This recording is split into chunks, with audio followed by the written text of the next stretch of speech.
காவேரியோட birthday வந்து நல்லபடியா celebration பண்ணணும் அப்படின்னு சொல்லிட்டு விஜய் என்ன பண்ணுறாரு, ஏற்பாடுலாம் பண்ணிட்டுருக்காரு. இந்த சூழ்நிலையில் விஜய் என்ன பண்ணுறாரு, காவேரி கூட்டிகிட்டு ஷாப்பிங் போகிறாரு. அப்போ காவேரி கிட்ட சொல்கிறாரு, இங்கே பாரு காவேரி, நீ உனக்கு என்னென்ன பிடிக்குமோ அது எல்லாத்தையும் வாங்கிக்கோ அப்படின்னு சொல்கிறாரு.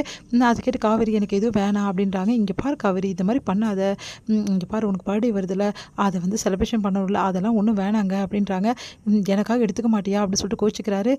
பாவமாக இருக்குது பார்க்குறதுக்கு அப்படின்னு சொல்லிட்டு காவேரி என்ன பண்ணுறா, சரி ஓகே நான் ஒரு ட்ரெஸ் மட்டும் எடுத்துக்கிறேன் அப்படின்றாங்க. சிம்பிளாக பார்க்குறாங்க. இதெல்லாம் வேணாம், நான் எடுத்து கொடுக்குற ட்ரெஸ் வந்து நீ எடுத்துக்கணும் ஓகேவா அப்படின்னு சொல்லிட்டு என்ன பண்ணுறாரு, நல்ல ஒரு சூப்பரான ட்ரெஸ் வச்சு காவேரிக்கு பார்க்குறாரு. இல்லை ஒரு ட்ரெஸ்ஸாக காவேரிக்கு வச்சு பார்த்துக்கிட்டே இருக்காரு. அதை பார்க்கும்போது காவேரிக்கு ஒன்றுமே புரியல. ஏன் இவ்வளோ அன்பை வந்து என் மேலே வந்து கொட்டுறாரு, ஆனால் வந்து பின்னாடி பக்கம் வேறு மாதிரி பண்ணுறாரு, எனக்கு ஒன்றுமே புரியல, எது நிஜம், எந்த விஜய் வந்து சரியானவர், உண்மையிலேயே விஜய் வந்து இந்த விஜய் தானா, இல்லை வந்து நிவின் கிட்ட சொன்ன விஜயா, ஒன்றுமே புரியலையே அப்படின்னு சொல்லிட்டு யோசிக்கிறாங்க காவேரி. என்ன காவேரி என்ன யோசிக்கிறேன், ஒன்றும் இல்லை அப்படின்றாங்க.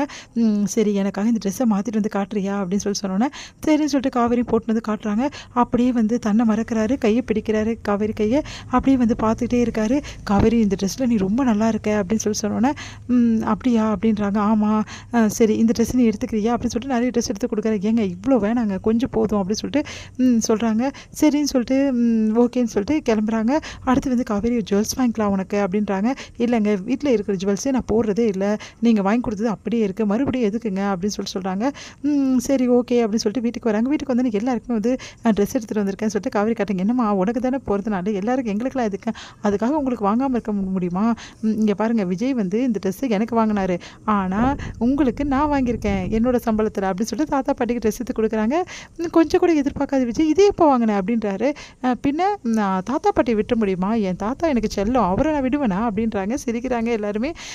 காவேரி எவ்வளோ நல்லாச்சு காவேரி, நீ சந்தோஷமாக பேசி நீ தான் பேசுகிற அப்படின்னோடனே காவேரி அமைதியாகிடுறாங்க.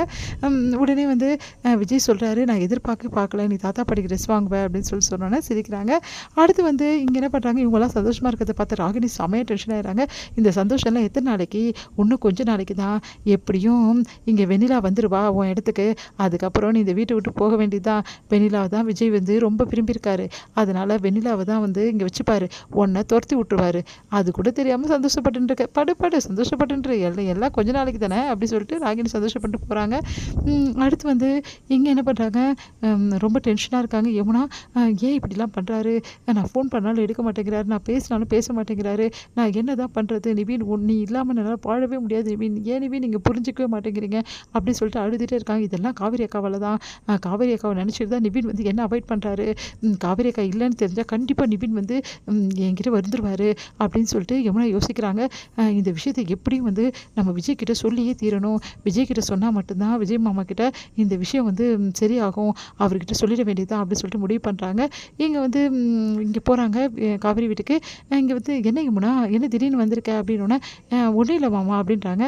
என்ன மாமா என்ன பண்ணிட்டுருக்கேன், காவேரியோட பர்த்டே வருது இல்லைம்மா, அதுக்கு தான் விஜய் வந்து எல்லா வேலையும் செஞ்சிட்ருக்கான், ஆளுங்களெல்லாம் சொல்லி விட்டுருக்கான், வீட்டில் எல்லா வேலையும் செஞ்சிட்ருக்கான், பார்த்தல எப்படிலாம் பண்ணிகிட்ருக்கான்னு சொல்லிட்டு. அப்படியா அப்படின்னு சொல்லிட்டு யோசிக்கிறாங்க.